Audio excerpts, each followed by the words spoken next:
Yeah, I remember it just like it was this summer, but it was last summer.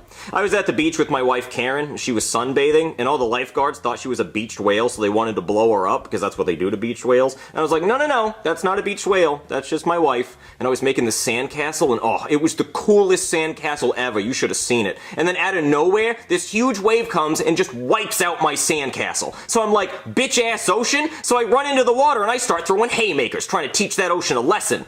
But then the problem is I can't really swim too good, and I get caught in a rip current, so I get sucked out to sea, and the lifeguard sees me, but he can't swim either. I mean, what a terrible lifeguard. What kind of lifeguard can't swim? So I'm just out there drowning, and I think I'm gonna die, so I'm looking for any way I can to save myself. And then I see this jellyfish. So I'm thinking, oh, I can just grab onto this jellyfish and ride him to shore. So I grab onto the jellyfish's tentacles, and he starts stinging the shit out of my hands. So I'm like, bitch-ass jellyfish, and I start throwing haymakers. And every time I hit the jellyfish, he's just stinging me more and more. And I'm in so much pain, I'm getting stung by a jellyfish, and I'm still drowning. I'm like 5 feet underwater by this point. And then I see a scuba diver, and he sees me, and he puts his oxygen mask on me so I can breathe, and he takes me back to shore, and I thank him. And as I'm walking up the beach, I step on a seashell, and I'm like, bitch-ass seashell, so I start throwing haymakers. And then every time I hit the sand, it's just hurting my hands more and more, and I'm realizing it's because that jellyfish stung me. So then I go back into the ocean to find that bitch-ass jellyfish. And then I go out there, and the jellyfish pulls up in a box Chevy with all his buddies, and they start kicking my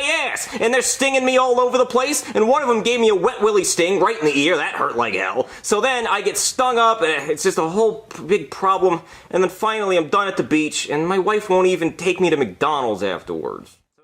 Scuba diving off the coast of Australia, right? And then we come up on this big, dark, scary trench. And my wife wants to go through the trench, but I want to go over the trench because it's a scary trench. I'm saying there has to be monsters in there. So we decide to go over the trench, and we see this cute little jellyfish. And my wife names it Squishy, and she starts touching it. And I'm like, don't touch it, it's a jellyfish. And then, next thing we know, there's all these jellyfish all around us. And then we're like surrounded by jellyfish. We're in like a goddamn forest of jellyfish. And I'm like, oh no, what are we gonna do? We're gonna get stung to death by all these jellyfish. But then we realize we can get through the jellyfish by bouncing on top of them. So then we start having like a jellyfish race to see who can get through the jellyfish forest the fastest. And I win, obviously. And then I look back and I see my wife, and she's all tangled up in jellyfish tentacles getting stung. So I'm like, oh god, I gotta go back and get her. So I go back and I'm getting stung by all the jellyfish, and I get stung so much I black out. And when I wake up, I'm on the back of a sea turtle. And he calls me Jelly Man because I took on the jellies. And he's like, you were like, whoa. And I was like, whoa. And I was like, this. You know, one time my wife cooked pot roast, and I spent all day just chewing it, just chewing and chewing and chewing. I'm like, why you gotta be so chewy, you bitch-ass pot roast? So I started throwing